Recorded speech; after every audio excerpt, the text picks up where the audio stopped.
عباسین صاحب راغواړم ټول ورته ودرېږئ ستاسو په دروند استقبال کې پروفیسر ډاکټر عباسین یوسفزی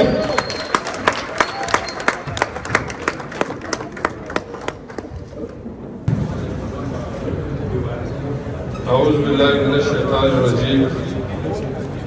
بسم الله الرحمن الرحيم professor doctor Yasir इकबाल से सैयद फारूक शाह से बशर मिलमा सदारती मजलिस तरनो غړو شاعرانو ادیبانو او د صوابۍ درنو پښتنو السلام علیکم ما دوه درې ځله سوچ وکړو چې دا به وایم هغه به بیا پکې خبرې اوږدې شوې او موږ درې بجو نه په دې مشاعرو کې ګیر شوي په بردار کې به یو مشاعره غږولې ده هغې نه پس بیا دلته راغلو ډېر تاسو بلالو او زه د هغه وخت نه لندۍ ته راځم چې کله د ضیا صاحب ګیره توره وه او د محمد علي شهاب اول ګیره نه وه او بیا یې ګیره پرېښوده او ښه اوږده وکړه او یاسین اقبال صاحب اول ګیره نه وه بیا یې پرېښوده که توره وه بیا سپینه شوه او دا زمانې پکې تېرې شوې یقینا چې زه چې کله هم صوابۍ ته راغلی یم زه ډېره مینه د ځان سره وړم هر ځل او ډېر فخر وړم د ځان سره ځکه چې دا زموږ هغه د فخر سیمه ده چې دې په تاریخ کې په هر میدان کې ډېر لوی خلک پیدا کړي دي موږ چې هر میدان ته ګورو نو ډېر لوی خلک یې پیدا کړي دي خو نن سبا پکې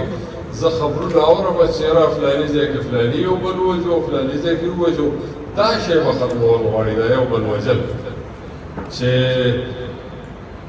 موږ دومره تاریخ لرو ښه تهذیب لرو ښه تمدن لرو فاروق شاه صاحب خو ژاړي وایي چې موږ کې هېڅ نشته خو موږ سره ډېر څه شته د پښتنو سره دومره ډېر څه شته چې تاسو یقین وکئ چې هغه د ډېرو قومونو سره نشته چې موږ سره څه نشته څه دي علم دی زما قام که په قامونو کې غمی دی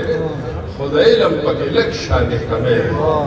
د اخلاص نه یې وطن رڼا رڼا دی جهالت پرې راخور کړی ماښامی دی نو ځان به د دغه جهالت نه بچ کوو چې موږ د ورور عزیز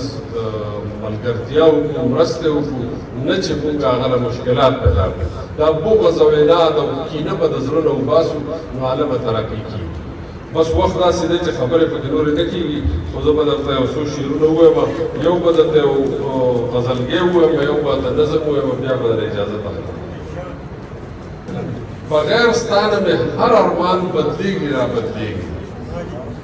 بغیر ستانه مې هر ارمان بدلیږي را بدلیږي د خلکو هره ورځ جانان بدلیږي را بدلیږي زه هغه وم زه هغه یم او تل به داسې یمه زه هغه وم زه هغه یم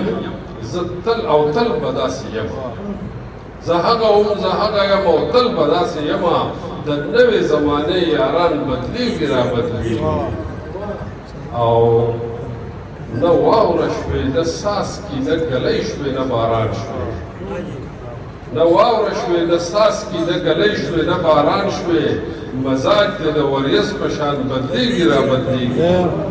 او زما نه اوس د ده د احتساب فکر پکار دی زما نه اوس د ده د احتساب فکر پکار دی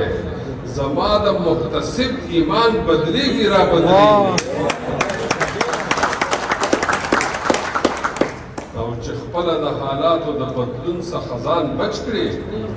چې خپله د حالاتو د بدلون څخه ځان بچ کړي د هغو په مرضی جهان بدلیږي را بدلیږي او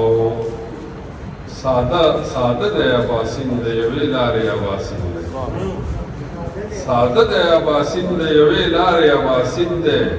خو نیت ورته د خپل اسمان بدلیږي را بدلیږي